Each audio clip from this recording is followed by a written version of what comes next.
Hello guys, good morning, જય શ્રી કૃષ્ણ બધાને. સ્વાગત છે તમારું મારી ચેનલમાં. આજે આપણે સ્કૂલેથી બ્લોગ ચાલુ કર્યો છે અને સ્કૂલમાં આપણે ક્લાસમાં તો મોબાઈલ લઈ જવાની મનાઈ છે, પણ અત્યારે મારે ફ્રી લેક્ચર છે એટલા માટે આજે બાળકોને આપણે ગેમ્સ રમાડવાની છે અને એન્જોય કરાવવાનો છે ટૂંકમાં.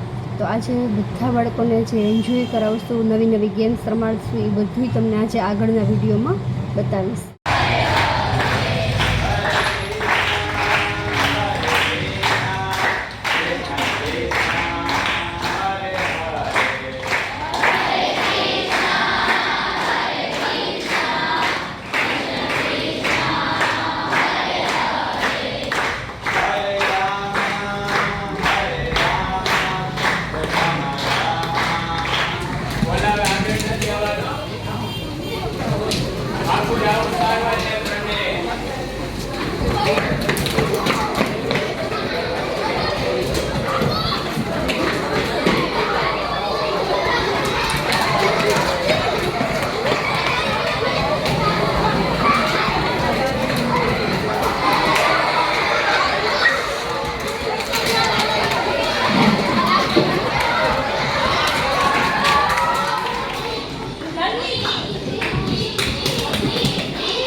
અને એક પ્રોજેક્ટ આપેલો હતો અઠવાડિયા પહેલાં, ખેતીવાડીને લગતો એક પ્રોજેક્ટ હતો.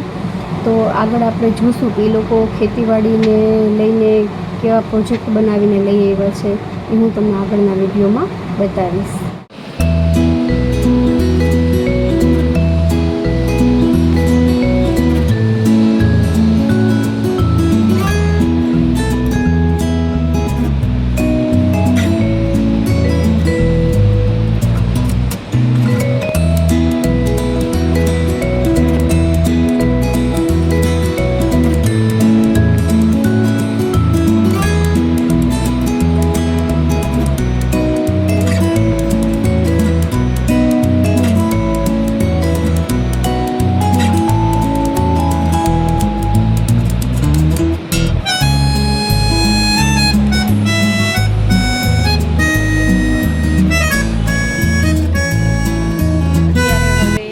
સાડા પાંચ જેવો ટાઈમ થઈ ગયો છે અને આપણે બધું કામ કરીને પણ ફ્રી થઈ ગયા છીએ અને હવે આપણે થોડુંક જીરું કરવાનું બાકી છે, તો જીરું કરી લઈએ અને ત્યારબાદ હવે આપણે આગળ સાંજની રસોઈની તૈયારી ચાલુ કરશું.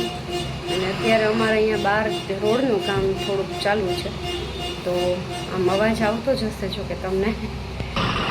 તો તમે જોઈ શકો છો કે અત્યારે અહીંયા રોડનું કામ થોડું ઘણું ચાલુ રહેવાનું છે,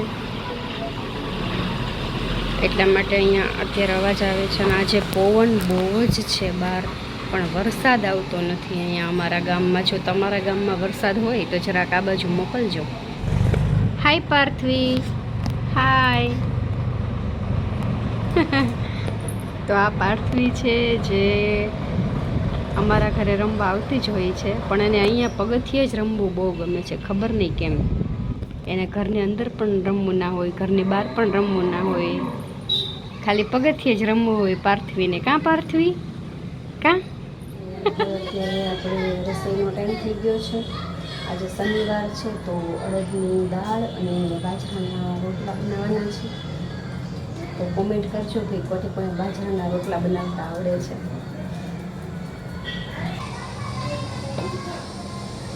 ગામડાના જે આપણે ગામડે જે ચૂલા ઉપર રોટલા બનાવતા હોય એની મીઠાશ તો કંઈક અલગ જ હોય. તો હવે અત્યારે આપણે બાજરાના રોટલા, ડુંગળી, મુરબો, અડદની દાળ, છાશ, આપણી થાળી તૈયાર થઈ ગઈ છે. તો હવે આપણે જમી લઈએ.